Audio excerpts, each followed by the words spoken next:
It's not disobedience. I congratulate you, dear Father, with your behavior. Thank you. You are defending our Lord. And I repeat, here is the question of the Lord. And of course, this is formally a contradiction which the congregation is doing, unfortunately. And the bishop has not the power to forbid people a gesture, an act of profound reverence towards our Lord in the Holy Host during Holy Communion, a practice which was practiced and recommended by the Church more or less 1,000 years, not only 40 years or 50, 1,000 years. The communion and the tongue, more than 1,000 years. It's proven. Which almost all the saints which we know practiced communion in the tongue. So, to my opinion, this is a fact that such a long, venerable tradition of the communion in the tongue by so many saints, almost the old saints which we know, they did this.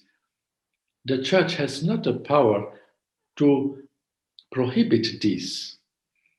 As the same, the Church has not the power to prohibit the traditional rite of the Mass, which was more than 1,000 years in the Church. And thanks be to God, Pope Benedict XVI restored the traditional form of the Holy Mass. Because of this truth, the Church has not the power to destroy such a proven, long proven tradition with so many spiritual fruits. This is the question, so many spiritual fruits. And in exceptional cases, as where the plague was in the Middle Ages, there was the bishops made only temporal prescriptions how to receive Holy Communion because of the danger of contagion. For example, there were paintings, for example, of the plague people. It was more dangerous than the COVID, it is evident, the plague. And then they put a kind of spoon, a longer spoon, and then the Holy Host, and then they gave with the spoon, and then this spoon was purified in the fire.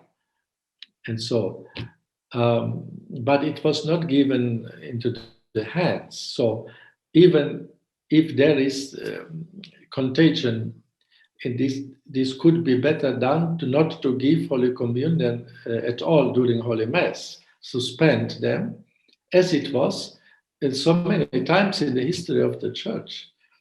And then when people want to receive communion, then they could be done individually after Mass or outside Mass, individually, where you can apply more carefully the sanitary prescriptions, but always given on the tongue.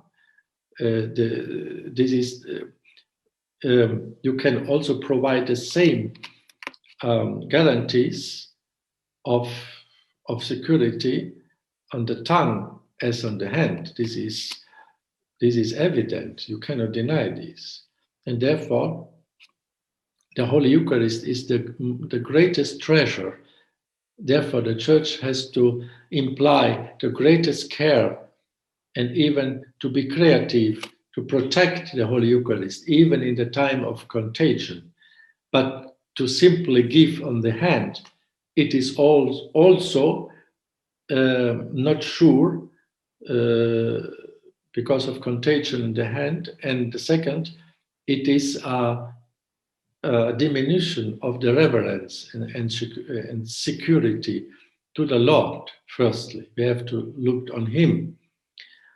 As I repeat, these prohibitions which does the bishop we cannot accept, and a priest can, with good conscience, he has not to obey in this case, because here is at stake the Lord, not the bishop.